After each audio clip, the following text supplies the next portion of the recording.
नमस्कार, स्वागत है आपका नेशनल खबर में। कमांडरों के बिना आखिर कैसे पूरा कर पाएंगी बहुजन प्रमुख मायावती अपना सपना। बहुजन समाज के कमांडरों के विहीन बसपा प्रमुख मायावती का मुख्यमंत्री बनने का सपना कैसे साकार हो पाएगा। अमर उजाला से की गई बातचीत के अनुसार ब्राह्मण सम्मेलन के सहारे मायावती सत्ता में आने का ख्वाब देख रही हैं, लेकिन इस सवाल के जवाब में कभी मान्यवर काशीराम के दौर से जुड़े और मायावती के इशारों पर चलने वाले सुधीर गोयल कहते हैं कि मायावती के लखनऊ स्थित आवास से मुख्यमंत्री का आवास बहुत दूर है।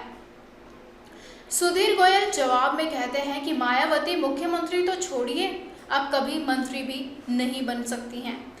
एक दौर था जो अब चला गया, अब संगी है न साथी, न काफिला है और न बहुजन।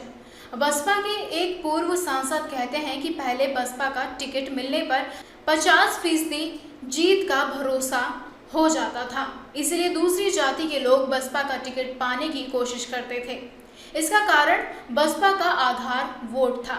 इसमें प्रत्याशी की जाति का वोट प्रतिशत जुटने के बाद उसकी जीत तय हो जाती थी। अब बसपा का आधार वोट बहुत सिकुड़ गया है। इसके अलावा दूसरी जातियों के लोगों में भी बसपा के टिकट की मारामारी भी बंद हो चुकी है। इसको ब्राह्मण भी समझता है। वहीं बसपा के एक प्रवक्ता कहते हैं कि 2022 का इंतजार कीजिए, सब पता चल जाएगा। गोयल की आंखें इस चर्चा में शून्य की तरफ निहारने लगती हैं। वो बताते हैं कि कैसे बहुजन समाज पार्टी के संस्थापक बहुजन समाज को आवाज मजबूती देने वाले मान्यवर काशीराम के साथ जुड़े थे। गांधी आजाद पंजाब में संतोष सिंह, करीमपुरी मध्य प्रदेश में फूल सिंह, बरेया आर्य सब जुटे थे। तिनका तिनका जुड़कर बहुजन समाज पार्टी का मिशन तैयार हुआ था और अब सब बिखर गया। सुधीर गोयल कहते हैं कि 1982 का समय नहीं भूलूंगा, जब अम्बेद राजन मान्यवर के मिशन से जुड़े थे।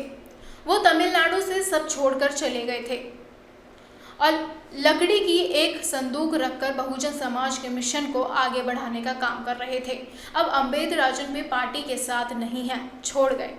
मान्यवर के दौर के तमाम लोगों को या तो पार्टी से निकाल दिया गया या फिर दूरदर्शन मिशन से भटकाव देकर पार्टी से दूरी बनाते चले गए। अब तो कोई नहीं है। सुधीर गोयल कहते हैं कि अपने हित में मायावती ने पूरी पार्टी बहुजन मिशन का सब कुछ बदल डाला, सोच, विचार, चेहरा, चरित्र, सब कुछ। सुधीर गोयल कहते हैं कि जिस पार्टी के साथ उसका मूल आधार नहीं है, आप ही बताइए वो सत्ता में कैसे लौट सकती है। सुधीर गोयल की तरह ही बहुजन समाज पार्टी के एक और नेता कहते हैं कि तमाम छोटी छोटी जातियों को जोड़कर बसपा ने अपना जनाधार खड़ा किया था। 2007 के चुनाव में कुछ ब्राह्मण भी साथ जुड़े थे, लेकिन इसके बाद बसपा प्रमुख मायावती बेलगाम होती गई।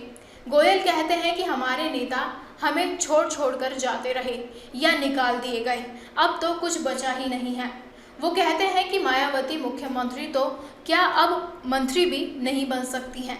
गोयल कहते हैं कि हर साल नया मतदाता जुड़ रहा है, जीवन के मुद्दे, ज़रूरतें बदल रही हैं और राजनीति में भी बड़ा बदलाव आ रहा है। ऐसे में हवा में किले तो बनेंगे नहीं। आपको क्या लगता है कि कमांडरों के बिना आखिर कैसे पूरा कर पाएंगी बहुजन प्रमुख मायावती अपना सपना? आप हमें अपनी राय कमेंट बॉक्स में ज़रूर लिख करके बताइए और जुड़े रहिए हमारे साथ। धन्यवाद।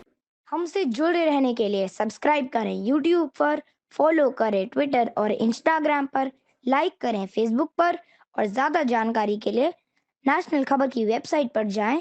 आपको टाइप करना होगा सिर्फ नेशनल खबर।